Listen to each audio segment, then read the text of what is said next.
Amis croisés, bonjour.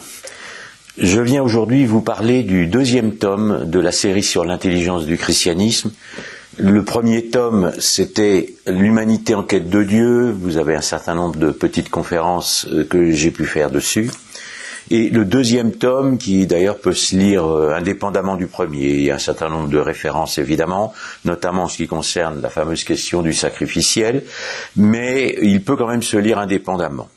Le deuxième tome, donc l'intelligence du christianisme, illustré par ce magnifique tableau de Salvador Dali, et qui s'appelle de la révélation à l'apostasie, c'est-à-dire de la première révélation donc de Dieu, du Dieu de la Bible, à malheureusement l'apostasie que vit le monde moderne, y compris pour un certain nombre de membres peut-être du haut clergé, ce qui est évidemment dramatique.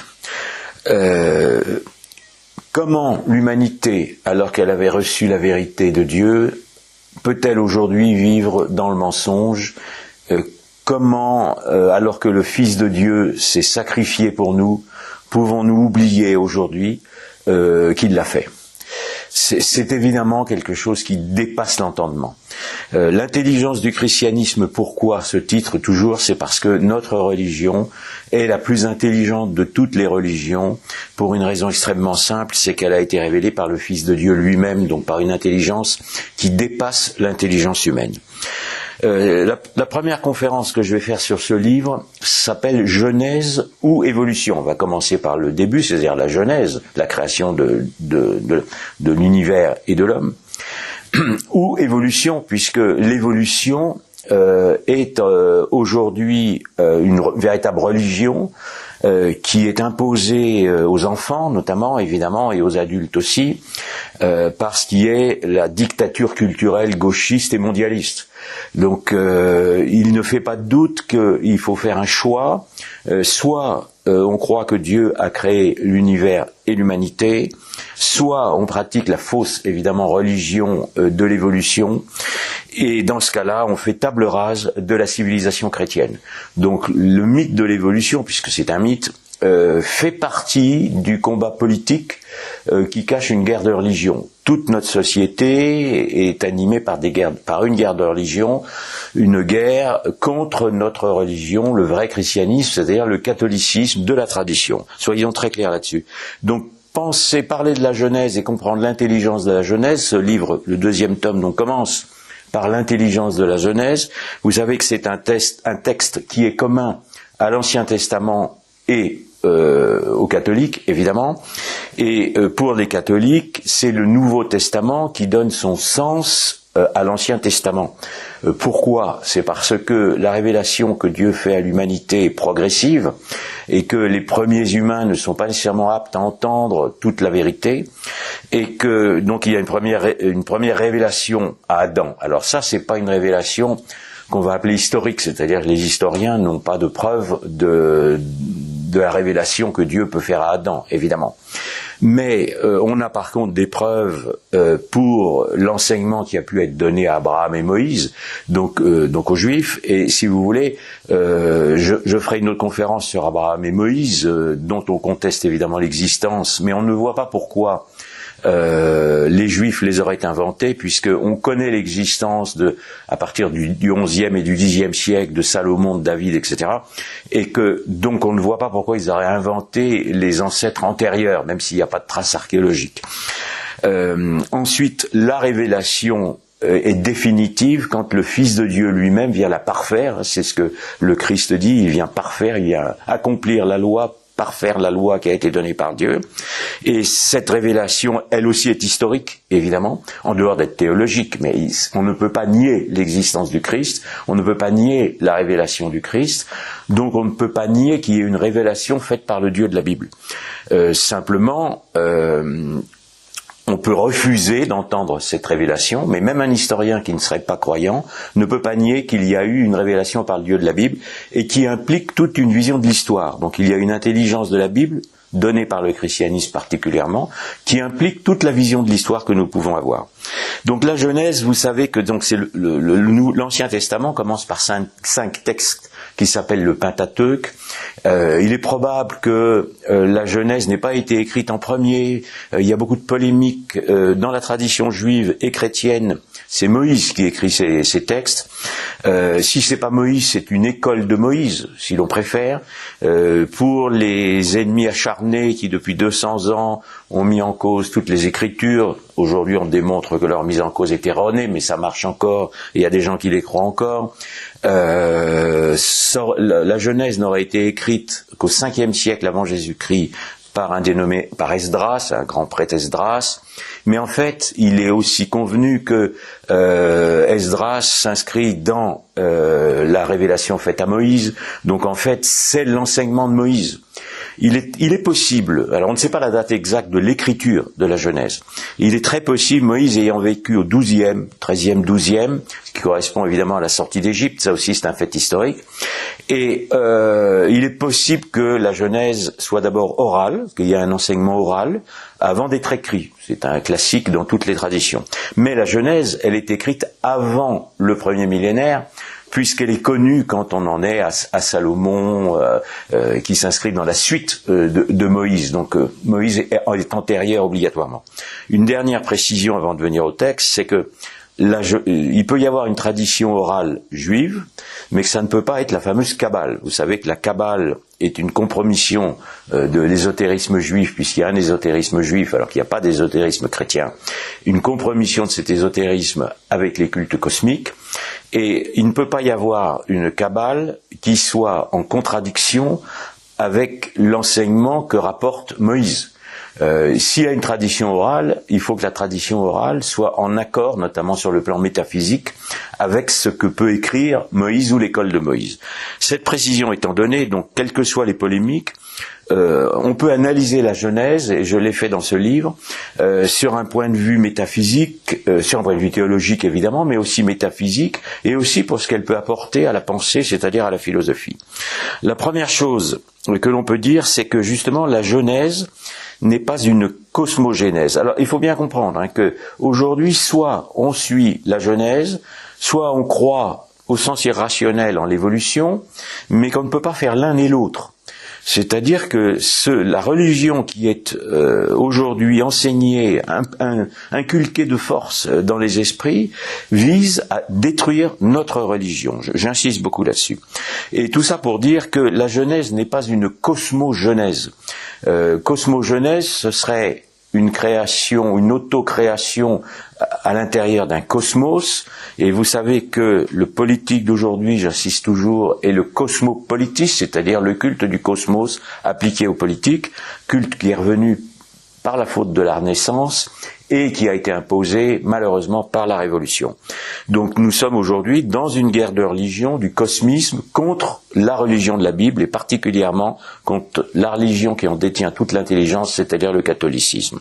Donc la Genèse n'est pas une cosmogenèse, c'est-à-dire elle n'est pas une mythologie. Vous avez des historiens et des historiens à la mode qui prétendent que la Genèse est une mythologie. Non, la Genèse est l'anti-mythologie. Évidemment, elle connaît les mythologies antérieures, elle répond. Elle reprend un certain nombre de symboles d'ailleurs, mais elle répond. Par exemple, il est certain que le sacré, j'avais expliqué ça, n'est-ce pas, le sacré émergeait à ce que l'on appelle le centre du monde, et on peut considérer que l'Éden du paradis, c'est le centre du monde.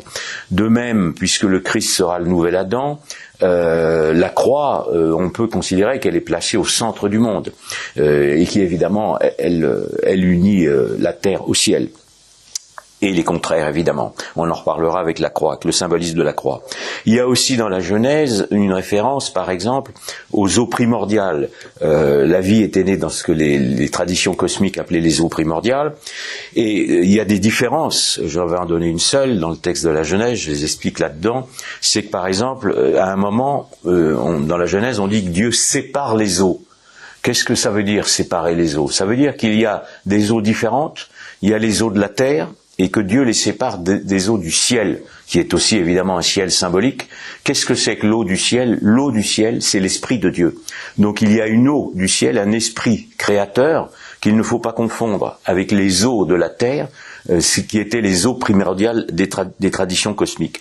Il y a évidemment dans la Genèse toute une réponse aux mythologies antérieures, pour déjà penser à les mener sur le chemin du salut quand le Christ viendra, n'est-ce pas, pour les sanctifier. Il faut tendre la main aux païens, il faut expliquer que leur aspiration à Dieu a été détournée par le diable et qu'il faut donc les ramener dans la vérité. Plutôt que de très longs discours sur ce sujet, je vais un peu changer de méthode et je vais simplement vous lire un petit passage du texte pour bien faire comprendre que la Genèse est une révolution métaphysique, c'est-à-dire qu'à partir du moment où il y a une création par un Dieu qui est un être spirituel, il ne faut pas confondre l'être de Dieu et l'être du monde, c'est-à-dire qu'il y a ce que l'on appelle un dualisme métaphysique de l'être. Voilà, les choses doivent être claires. La Genèse n'est pas une cosmogenèse, c'est-à-dire ne décrit pas un processus de création interne à un cosmos ou à un Dieu dont le cosmos serait l'émanation. Genèse vient du latin générer, terme qui veut dire génération, en référence à generare, c'est-à-dire engendrer. Ce n'est pas une émanation, terme qui vient d'émanare, c'est-à-dire de couler. C'est l'hérésie dite émanatiste ou émanantiste. Les êtres y coulent à partir d'un être un, donc la métaphysique est moniste et non pas dualiste. Dans la religion de la Bible, donc en principe dans le judaïsme aussi et évidemment dans le christianisme, il y a deux êtres, il y a l'être de Dieu, qui crée le monde et qui évidemment intervient par la providence dans le monde. Nous souhaitons qu'il le fasse, évidemment, vu la situation actuelle. Nous devons agir, mais nous souhaitons qu'il le fasse. Et il ne faut pas confondre l'être du monde, qui est inférieur, mais qui n'est pas le corps de Dieu. Donc on n'est pas dans un panthéisme, alors que dans les cultes du cosmos, le Dieu, c'est-à-dire les esprits ou le faux esprit qui a amené aux philosophies spiritualistes, par exemple, dont Descartes, sont internes au cosmos et non pas externes. Donc la création par Dieu est faite ce qu'on appelle ex nihilo, c'est-à-dire Dieu crée à partir de rien. À partir de ce moment-là, c'est la fin des cultes cosmiques, c'est la fin des religions cosmiques. C'est pourquoi, évidemment, les initiés d'aujourd'hui qui vénèrent le cosmos sont toujours des ennemis acharnés de la religion de la Bible. Ça a des incidences très importantes. C'est que ça a des conséquences sur le temps, par exemple, sur l'histoire, sur la conception de l'humain lui-même, qui doit évidemment qui va mener une vie unique, etc. Je vais encore relire un passage pour comme ça l'auditeur a une idée de ce que peut écrire dans le livre. La première phrase de la Genèse, c'est « Au commencement, Dieu créa le ciel et la terre ». Donc il y a un commencement. Avant la création par Dieu, il n'y a ni ciel ni terre, donc rien. Dieu est l'être créateur à partir de rien, c'est-à-dire du néant. Ce n'est pas le néant qui se transforme en être, comme dans les religions orientales et l'évolutionnisme. Il n'y a rien avant le commencement. C'est plus logique, n'est-ce pas? Rien ne peut sortir du néant. Il faut qu'un être ait créé le ciel et la terre, sinon il ne serait pas. Et puisqu'il n'y a rien avant leur création, Dieu n'est ni le ciel ni la terre, sinon il ne les aurait pas créés. Le ciel et la terre désignant l'univers, celui-ci n'est donc pas non plus le corps de Dieu, entre parenthèses, car il faudrait que ce corps préexiste, ce qui est absurde, sinon Dieu ne les créerait pas. Par conséquent, l'être de Dieu n'est pas l'être de l'univers, il y a deux êtres, et Dieu n'étant pas matériel, il est un être spirituel qui crée par son verbe, avec une majuscule évidemment, ce que l'on sait dès la troisième phrase, n'est-ce pas, le fameux Dieu dit que la lumière soit et la lumière fut. Il suffit que Dieu dise pour que cela soit, c'est donc la parole de Dieu, le verbe, qui crée. Voilà l'intelligence de la création par Dieu. J'essaye d'en faire ce résumé, et il est évident que rien ne peut sortir de rien, donc il faut qu'il y ait eu un être créateur au début. Le fait que Dieu crée a une incidence sur la conception du temps, parce que dans les traditions cosmiques, le temps se déroulait en cercle, alors que là, le temps commence, donc il va avoir un déroulement linéaire, et l'histoire va également commencer avec le temps linéaire, ne commence pas à Sumer, comme je l'avais déjà dit, elle commence avec la Bible, parce que l'histoire va se dérouler dans le temps linéaire, et dans ce temps linéaire, puisque Dieu crée l'homme, et qui va lui confier sa création, l'homme a une mission à accomplir dans l'histoire. Évidemment, aujourd'hui, il ne l'accomplit plus. La grande différence aussi, c'est que alors, je voudrais dire aussi que cette conception, elle est très réaliste, parce que nous voyons bien que l'humanité est dans l'histoire, que le temps se déroule et qu'il ne revient pas sur lui-même. Hein. C'est quand même la moindre des choses de le constater. Sinon, on est dans un cycle, et dans ce cycle, il y avait dans toutes les traditions cosmiques, et dans certains ésotérismes de mode, la croyance en la réincarnation. Vous savez qu'il y a beaucoup d'intellectuels qui ont cru à la réincarnation, dont des romantiques au XIXe siècle et quelques contemporains.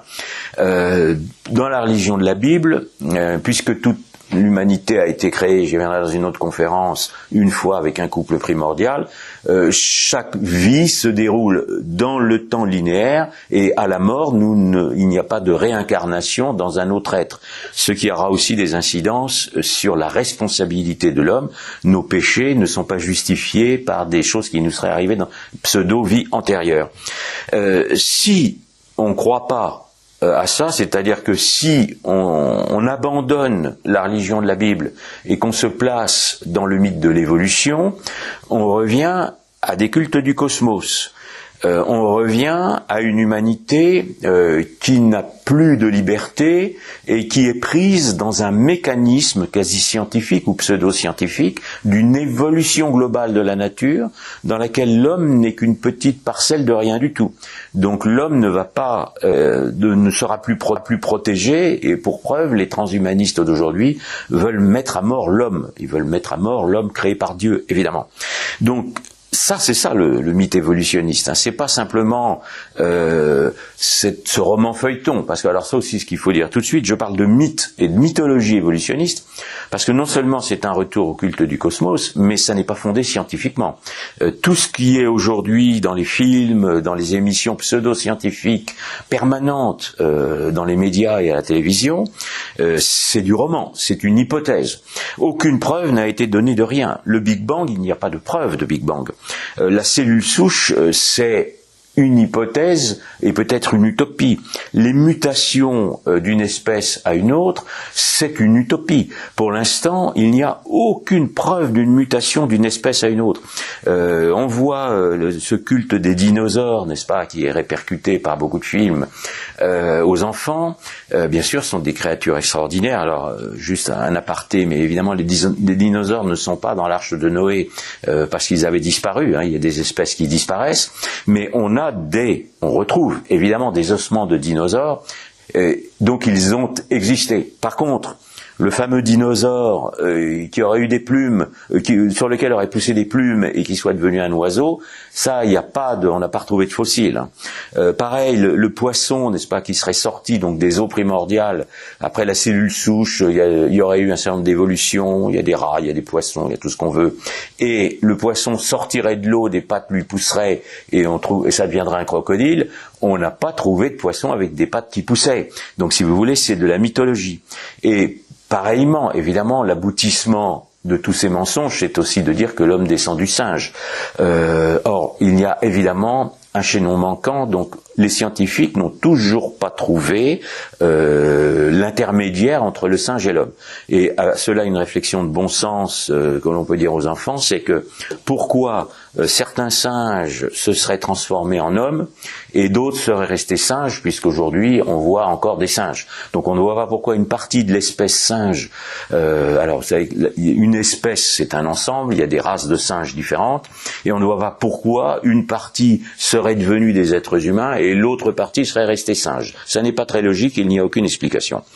L'autre gros inconvénient du mythe évolutionniste, c'est de croire presque obligatoirement en une éternité de la nature, puisque, ce qui était d'ailleurs la conception des philosophes anciens, parce qu'ils n'avaient pas la révélation, je l'ai expliqué dans d'autres conférences, puisque Dieu n'a pas créé, la nature s'est auto-créée, donc elle est éternelle. Alors ça, on n'en a pas de preuve. Mais ce qu'il y a d'important, c'est de comprendre que ça se transforme en une divinisation de la nature.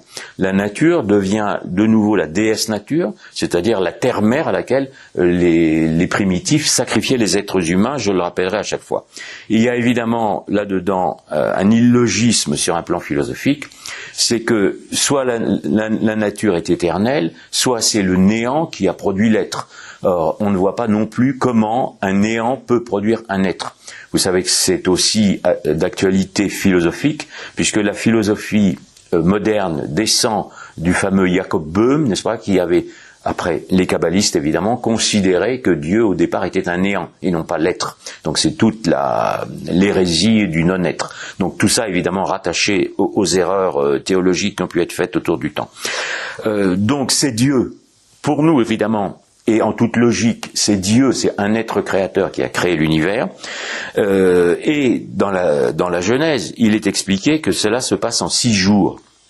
Là aussi, grand éclat de rire des pseudo-scientifiques sur les jours, mais il va que soi que les jours ne sont pas des jours, c'est une façon de s'exprimer, c'est-à-dire que les anciens s'expriment plus par allégorie, c'est une allégorie. Un jour, ce n'est pas un jour. Ça a quand même un sens, c'est que à partir du moment où il y a un jour, c'est qu'on est dans une temporalité. La question est de savoir si... Alors, vous avez plusieurs questions à propos de ces jours. Vous savez que Dieu crée en 6 jours, et quand on regarde ce que peut dire la science ou la pseudoscience, la Genèse est en correspondance avec certains thèmes scientifiques. Par exemple, c'est ce qu'on appelle le concordisme. Le Big Bang, c'est une explosion de lumière, et Dieu crée en premier la lumière. Donc la lumière est créée avant le reste, ça correspond à ce qu'on peut dire. Ensuite, quand vous prenez le processus de création de la Genèse, je ne vais pas le répéter, mais il est certain que l'eau, la vie va apparaître dans l'eau, puis les animaux, puis l'homme en dernier. C'est comme ça que ça s'est passé. C'est ce qu'on appelle le concordisme. Mais il y a une autre théorie qui est avancée pour expliquer ces jours et cette progression dans la création, c'est ce qu'on appelle le dessein intelligent.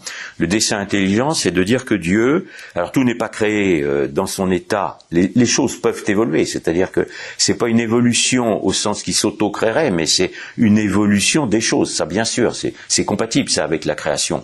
Et Dieu aurait eu un dessein intelligent, et j'avais aimé beaucoup il y a une 40aine d'années la formule d'un auteur moyennement orthodoxe, mais qui était quand même très intelligent, qui s'appelait Claude Tresmontant, et qui avait dit que Dieu était un programmateur. C'est à peu près ça. C'est comme si Dieu avait programmé la création, et que donc la création se déroulait selon un programme. Quand on dit ça c'est la conception. Donc Dieu a créé les eaux, le ciel, la terre. Là aussi très important, c'est que il y a des différences entre le ciel au sens théologique, c'est-à-dire Dieu qui est dans les cieux, et le ciel, les astres. Les astres sont créés après, ils sont pas créés avant, c'est-à-dire que la lune ou le soleil ne sont pas des dieux créateurs. Il y a une voûte céleste, n'est-ce pas? Et la voûte céleste, ça n'est pas le ciel au sens théologique. Donc il faut évidemment faire ces distinctions. On reproche donc à la Genèse de dire que ce que les adversaires appellent le fixisme, c'est-à-dire que Dieu aurait créé tout en même temps. Il a créé des espèces, ce qu'on appelle les espèces animales, et il y a diverses controverses sur le mot espèce, donc je les explique que ça serait trop long, et beaucoup de scientifiques chrétiens ont voulu lui substituer le type primordial. C'est-à-dire que le mot espèce est trop limité en lui-même, parce que dans une espèce, il peut y avoir un certain nombre de races, tandis qu'un type primordial, c'est une espèce à partir de laquelle, à l'intérieur de cette espèce, donc sans mutation d'une espèce à une autre, il peut y avoir des évolutions de taille, des évolutions des organes. Il est très probable que le hérisson ou que l'éléphant descende du mammouth et que le hérisson soit de la même famille. Oui, mais ça c'est à l'intérieur d'un type primordial et pas d'une espèce fixe. Pour les chrétiens, donc les fameux 6 jours, et vous pensez bien que depuis le temps, les théologiens et les plus grands d'entre eux se sont penchés sur les fameux 6 jours. Ça je vous l'ai déjà lu, pardonnez-moi. Oui. Donc, Voilà, sur les fameux 6 jours, sur la question du temps, donc tout est créé en même temps. Dans la somme théologique, Saint Thomas, parce qu'évidemment je me réfère au plus grand, dit que Dieu crée tout en même temps, donc le temps commence dès le premier jour, terme qui est alors approprié car il désigne une temporalité. Quant aux autres jours, Saint Thomas emploie un terme différent, celui d'intervention divine. Dès le premier jour, tout est créé, mais dans le chaos. L'univers n'est pas encore ordonné, c'est-à-dire n'est pas encore un cosmos. Vous savez que le cosmos veut dire ordonnation. Donc, le premier jour, n'est-ce pas, par exemple, la Terre est créée, mais elle n'a pas encore de forme. Donc, Dieu crée tout en même temps, donc sa création est parfaite dès le commencement, le premier jour. Cependant, il y a 6 interventions divines, qui sont des jours au sens symbolique, afin que les lecteurs contemporains de la Genèse comprennent, ce qui était sans doute plus facile à l'époque que de nos jours. Mais le mot jour, c'est un terme allégorique pour les 6 interventions divines. Il va que soit que ce n'est pas un jour au sens absolument temporel, ou alors il aurait pu durer quelques millions ou milliards d'années, puisqu'on n'en sait rien, et que l'évolution n'est même pas capable, évidemment, de dater son mythe. Voilà ce que je voulais dire sur l'évolution, et bien insister, donc c'est une mythologie visant à détruire la Bible, et particulièrement le catholicisme, et qu'elle est, n'oublions pas, reprise, parce que c'est pas lui qui l'invente, par Darwin, qu'elle est absolument associé au marxisme. Marx a été un darwinien, il a bien expliqué que c'était grâce à la théorie de Darwin que l'on allait supprimer la civilisation de l'Occident chrétien, et qu'évidemment, elle est aujourd'hui promue par le gauchisme qui vise aussi à détruire notre civilisation de l'Occident chrétien, donc de mener vers un retour à la barbarie. Donc ça n'est pas une discussion d'intellectuels. Nous voyons bien sur le plan humain, l'homme ne descend pas du singe, ça je l'affirme, mais malheureusement quand on descend dans la rue, on a l'impression qu'il y retourne. Et donc il faut défendre notre civilisation, parce que sans elle, l'homme va être réduit en esclavage ou supprimé de la planète. Donc si vous voulez, il faut sauver la civilisation chrétienne, donc lutter et bien expliquer aux enfants qu'on leur ment quand on leur parle de l'évolution. C'est pourquoi je dis toujours la même chose, n'oubliez pas, nous sommes des croisés. Je vous remercie.